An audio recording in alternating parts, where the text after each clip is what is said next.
Hello student, आज हम it के बारे में सीखेंगे। इट एक पर्सनल प्रोनाउन होता है और इसके कई प्रकार होते हैं, अर्थात कई तरीके से इसका प्रयोग किया जाता है और अक्सर ना जानकारी में गलती कर देते हैं।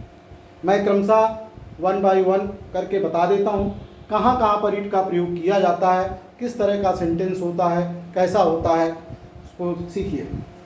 नंबर 1, ये इट है। नंबर 1, इट जो है एक पर्सनल प्रोनाउन है, जैसे सी, ही, दे। उसी तरह से इट का प्रयोग लिविंग और नॉन लिविंग थिंग्स दोनों के लिए किया जाता है। इट का बहुवचन दे होता है और यह एक प्रोनाउन है। प्रोनाउन जैसे नाउन के बदले में जो शब्द प्रयोग किया जाता है उसको हम प्रोनाउन कहते हैं। जैसे यह कुर्सी है, यह कुर्सी है, यह काली है। तो यह कुर्सी है, तो यह एक डिमॉन्स्ट्रेटिव प्रोनाउन है और ये अंगुली काम करती है, इशारा करती है, यह दूर के लिए वह। तो ये एक डिमॉन्स्ट्रेटिव प्रोनाउन है। तो यहाँ पर इट का प्रयोग नहीं किया जाएगा, तो ये लिखा जाएगा इस तरह से, this is a chair, this is a chair. अब प्रोनाउन यह किसके लिए आया? कुर्सी के लिए। अर्थात कुर्सी दोबारा न लिख करके इस नाउन शब्द को हम प्रोनाउन के रूप में जब लिखेंगे तब यहाँ पर हम इट का प्रयोग करेंगे। तो इट इज ब्लैक। यह कौवा है, यह कौवा है, यह काला है, यह काला है। तो यह किसके लिए आया? कौवा के लिए। बच्चा रो रहा है, बच्चा रो रहा है, यह भूखा है, यह भूखा है। तो बेबी इज क्राइंग या द बेबी इज क्राइंग, कौन भूखा? बच्चा। तो इसको दोबारा इस तरह से इसको प्रोनाउन के रूप में लिखेंगे, इट इज हंग्री।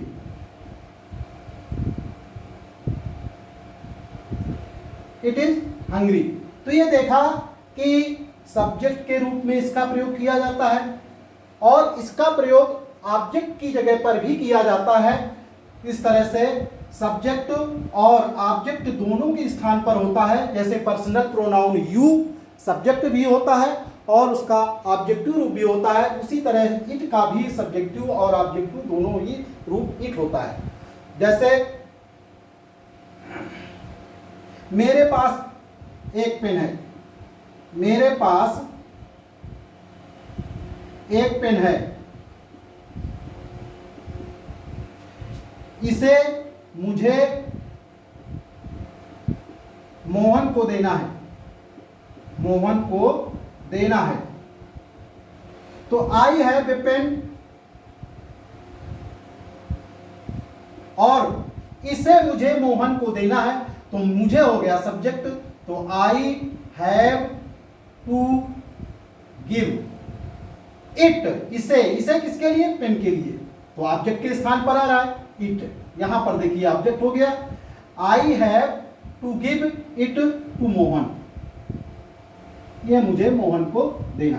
तो ये देखा कि दोनों स्थान पर आ रहा है, इट सब्जेक्ट की जगह पर हो और ऑब्जेक्ट की जगह पर। तो ये एक प्रोनाउन की तरीके से प्रयोग किया गया और जब सब्जेक्ट के स्थान पर आता है तब यह इट और सिंगुलर होता है और इसके साथ में आता है इज, वाज, क्योंकि ये सिंगुलर होता है। और कहीं कहीं फ्यूचर में जब आता है तो विल भी आ जाता है। तो ये है पहला इसका नियम, जो मैंने बताया कि सब्जेक्ट और ऑब्जेक्ट दोनों की जगह पर प्रयोग किया जाता है। दिस का मतलब होता है या, और इट का मतलब भी होता है या, लेकिन एक प्रोनाउन के तरीके से प्रयोग किया जाता है, जैसे अभी मैंने बताया। आगे बढ़ते हैं। नंबर 2,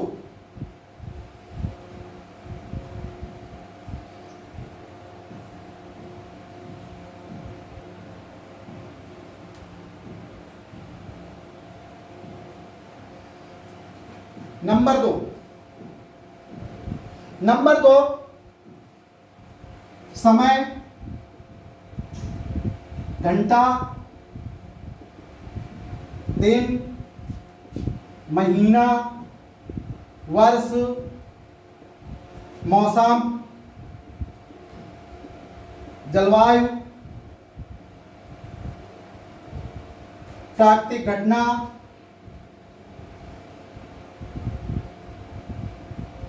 इनसे संबंधित जब होता है तब यहां पर इट एक सब्जेक्ट के रूप में प्रयोग किया जाता है। इट एक सब्जेक्ट के रूप में इसमें प्रयोग किया जाता है ऐसे शब्दों में, ऐसे वाक्यों में, जैसे समय, अब 4 बजा है या 4 बजा है,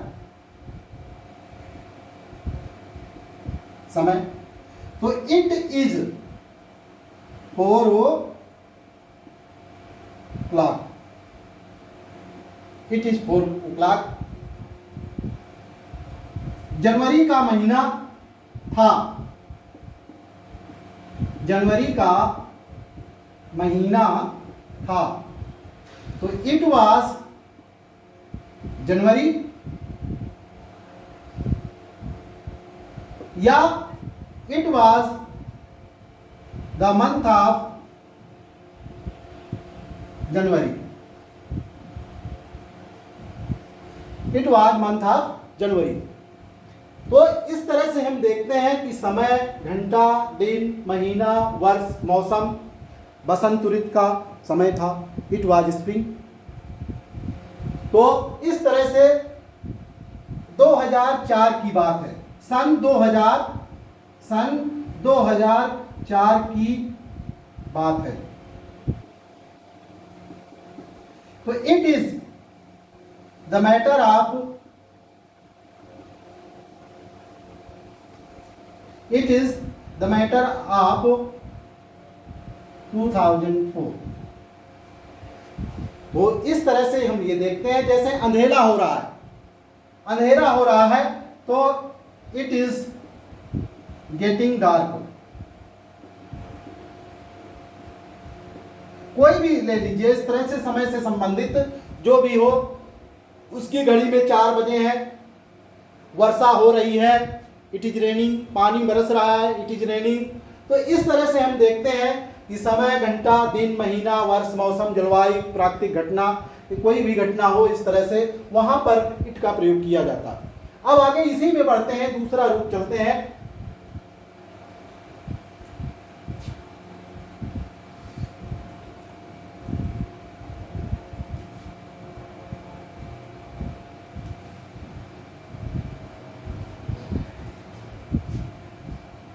घड़ी, घड़ी है जैसे हमारी 12, 9, 3 और 6। तो दिन में, एक दिन में 24 घंटे होते हैं, लेकिन घड़ी में तो 12 ही शो करते हैं। अर्थात हमारा जो समय होता है 24 घंटे के अनुसार, वो हमारा AM और PM चलता है, AM और PM चलता है। तो जब रात्रि 12 बजे से दिन 12 बजे का समय जो होता है, वो होता है AM, और दोपहर से लेकर के, दिन में दोपहर से, मिड डे से लेकर के रात, आधी रात तक, मिडनाइट तक जो होता है PM। इसका मतलब होता है एंटी मेरिडियन, और इसका होता है पोस्ट मेरिडियन। तो जब हम 24 घंटे के अनुसार जब हम लिखते हैं तो in the morning, in the evening लिख देते हैं, और जब सीधा मॉर्निंग हटाते हैं या इवनिंग हटाते हैं तो हम AM और PM लिख देते हैं। जैसे समय से संबंधित। सुबह 4 बजे का समय था, 4 बजे का समय था, तो it was 4 AM, it was 4 AM, 4 बजे का समय था। या it was 4 o'clock in the morning.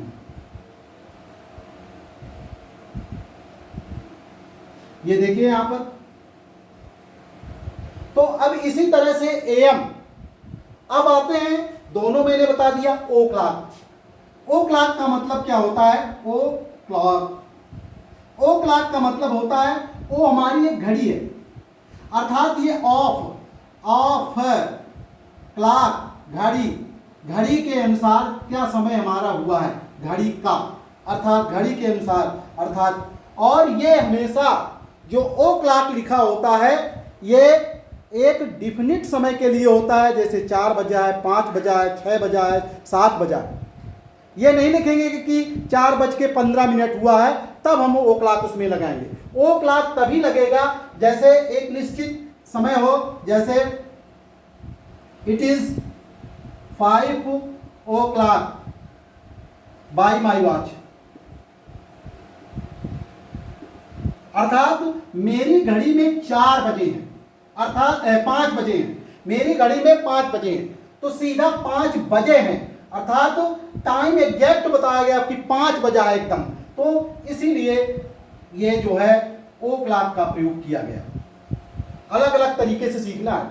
अभी मैंने AM और PM बताया, इसके बाद ओ क्लॉक का कहाँ प्रयोग होता है, इट का प्रयोग तो साथ में चल ही रहा है।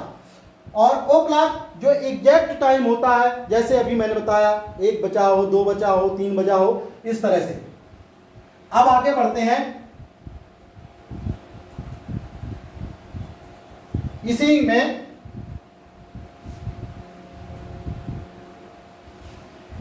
में आता है क्वार्टर।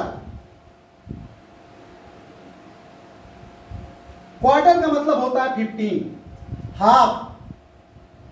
हाफ का मतलब होता है 30। और ये हमारी घड़ी है, ये हमारी घड़ी है। तो घड़ी से जब 12 से इधर हम उल्टी ओर चलते हैं और 12 से जब हम आगे चलते हैं दोनों दिशा में, तब आगे जब बढ़ते हैं तब हमें पास्ट का प्रयोग करना पड़ता है, और जब हम पीछे की ओर चलते हैं तो हमें टू का प्रयोग करना पड़ता है। जैसे क्वार्टर के लिए, केवल क्वार्टर के लिए, और इसके लिए नहीं, केवल क्वार्टर के लिए। जैसे ये 3 है और ये 3 पर जो है घंटे वाली सुई थोड़ा कम है, और ये मिनट वाली जो है 9 के सीध में है, 9 की सीध। अर्थात यहां जब आ जाएगी ये सुई मिनट वाली, तब हमारा 3 एग्जैक्ट बच जाएगा। अर्थात इसमें 15 मिनट बाकी है। इसमें कितना बाकी है? 15 मिनट बाकी है। 10 और 11, अर्थात 5, 5, 10, 5, 15 मिनट बाकी है, अर्थात क्वार्टर। और इसके पहले किसका प्रयोग करते हैं? तो इस तरह से जब हम ये 2:45 का समय दिखाएंगे तो it is quarter to, it is quarter to 3। 3 लिख दीजिए, ऐसे चाहे ऐसे लिख दीजिए, इट इज क्वार्टर टू 3। तो अगर आगे आ जाएगा, अगर यही आगे आ जाए घड़ी, अर्थात ये वाली घड़ी यहां पर आ जाए, अर्थात 3 से थोड़ा आगे आ जाए, तो 3:15 ये जो है इसमें आ जाएगी, और ये घड़ी वाली जो है सुई घंटे वाली थोड़ा आगे आ जाएगी, और मिनट वाली 3 पर आ जाएगी, अर्थात 3:15। तब यहां पर क्वार्टर टू की जगह पर हम क्या लगा देंगे? इट इज क्वार्टर पास्ट 3, इस तरह से। जब हमें मालूम है कि देखिए इसमें 5 के अंतर पर जो है हमारा ये लिखा रहता है इस तरह से, 5 के अंतर पर लिखा रहता है, 5 के अंतर पर। तो 5 के अंतर का मतलब है अगर 5 के गुणा में आता है तब वहां पर मिनट नहीं लिखा जाएगा, सीधा पास्ट और टू का प्रयोग करेंगे।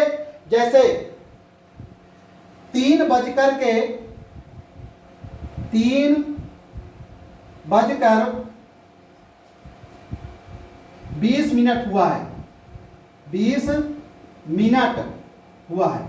अब मिनट शब्द आ गया, लेकिन ये 5 का मल्टीपल है, 5 का भाग, क्योंकि 5 में इस तरह से, तब यहां पर हम लिखेंगे इट इज, अर्थात 20 मिनट हुआ है 3 बजकर, अर्थात 3 के आगे अर्थात पास्ट। तो यहां पर लिखेंगे इट इज 20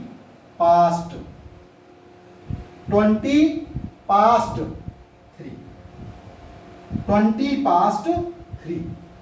और अगर यहीं पर यह लिखा होता कि 3:17 हुआ है तो ये 5 के गुणा में नहीं है, अर्थात ये 5 के गुणा में नहीं है, तब मिनट शब्द लिखेंगे इस तरह से, इट इज 17 मिनट पास्ट 3, इस तरह से। तो ये जो है घड़ी में कैसे क्या समय बताया जाता है, अगर पहले लिखा होता 17 मिनट पहले बाकी होते तो यहां पर पास्ट की जगह 2 लिख दिया जाता। आगे नंबर बढ़ते हैं।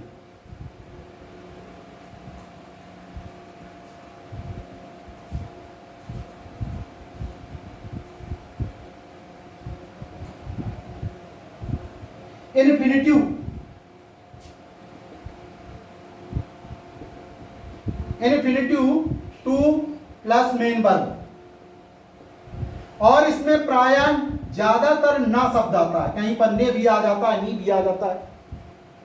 और जैसे उर्दू पढ़ना सरल है या उर्दू लिखना सरल है, उर्दू लिखना सरल है। यहां पर जो है जिस तरह से देयर का प्रयोग बताया गया था कि सब कहां पर किया जाता है, एक सब्जेक्ट के रूप में किया जाता है, उसी तरह से देखिए इन्फिनिटिव शब्द इस तरह से आए, नानी ने लिखना, ये आया लिखना, तब वहां पर सब्जेक्ट के रूप में इट का प्रयोग होता है और इट का अपना कोई अर्थ नहीं होता है। तो ऐसे सेंटेंस में इस तरह से इट प्लस इज या वाज, फिर इसके बाद एडजेक्टिव वर्ड आता है, फिर इसके बाद जो है इन्फिनिटिव आता है, इन्फिनिटिव ये आता है। जैसे उर्दू लिखना सरल है तो इट पहले हमने लिख लिया, अभी मैंने बताया इन्फिनिटिव, ये देखिए लिखना ना, ये शब्द लिखा है, ये अभी मैंने बताया। अब इट हमने लिख लिया और यहां से शुरू कर दीजिए, पीछे से ऐसे, पीछे से शुरू हो जाइए लिखने के लिए, इट आ गया, इजी सरल आ गया, लिखना टू राइट आ गया, इन्फिनिटिव बन गया, क्या उर्दू लिख दिया, बन गया सेंटेंस। कविता याद करना कठिन है, कविता याद करना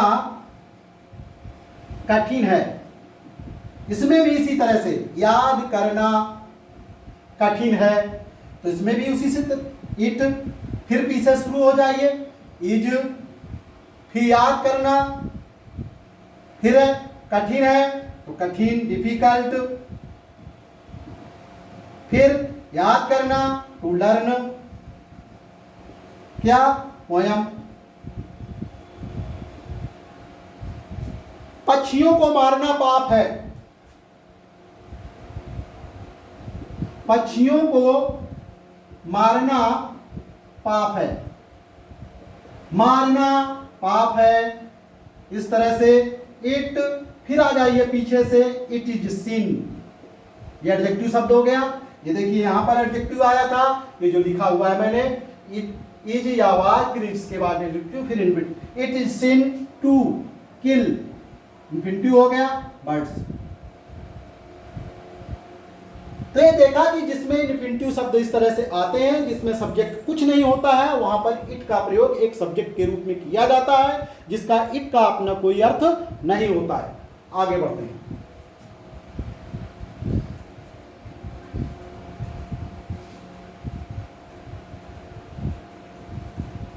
अगला नंबर आता है 5वां number, personal pronoun. Personal pronoun का सब्जेक्टिव रूप या किसी व्यक्ति का नाम, या व्यक्ति का नाम, जैसे मैं ही तो हूं, मैं हूं, या मैं ही तो हूं। तो ये देखिए ऐसे सेंटेंस को इट से लिखा जाता है, इट इज आई। अगर हम लिख देंगे इट इज मी तो सेंटेंस गलत हो गया, क्योंकि ये सब्जेक्ट के बारे में बताया जा रहा है। लेकिन वास्तव में यहां पर जो है सब्जेक्ट पूरा करने के लिए इट का प्रयोग किया जाता है। और ऐसे सेंटेंस में जैसे क्लॉज होता है, क्लॉज भी बनता है, तब यहां पर जो क्या आता है उसका नियम ये होता है, इट, इसके बाद इज, एम, इज, वाज, इसके बाद जो है जैसे कोई नाम किसी व्यक्ति का है वो, इसके बाद हु, और इसके बाद जो सेंटेंस है वो पूरा कर दिया जाता है जो क्लास से संबंधित होता है, एडजेक्टिव क्लास से संबंधित होता है। जैसे मोहन ही तो है, मोहन ही है, मोहन ही है जिसने मेरा पेन चुराया है, मेरा पेन चुराया है। तो मोहन ही है, अर्थात इट, ये नियम लिखा है, इट इज मोहन। मैंने कहा था यहां पर किसी व्यक्ति का नाम हो सकता है, it is you, it is I.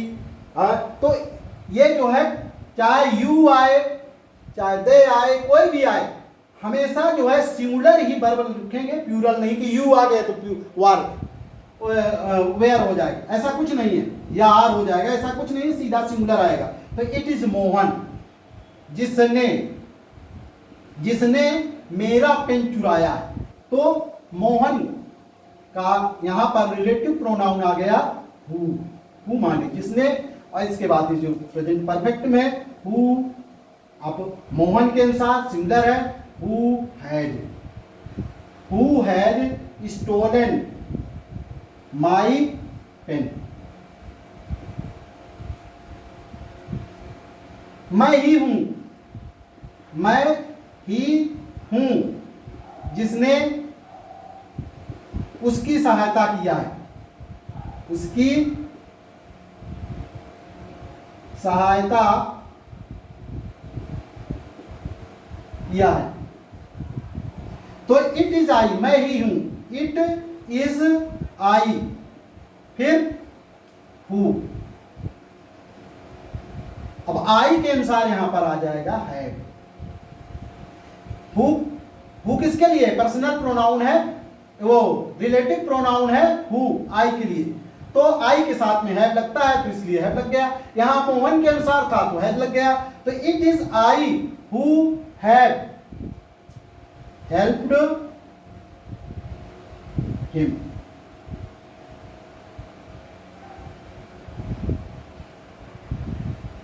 अगर वीडियो पसंद आया हो तो लाइक करें, कमेंट करें, शेयर करें। Thank you.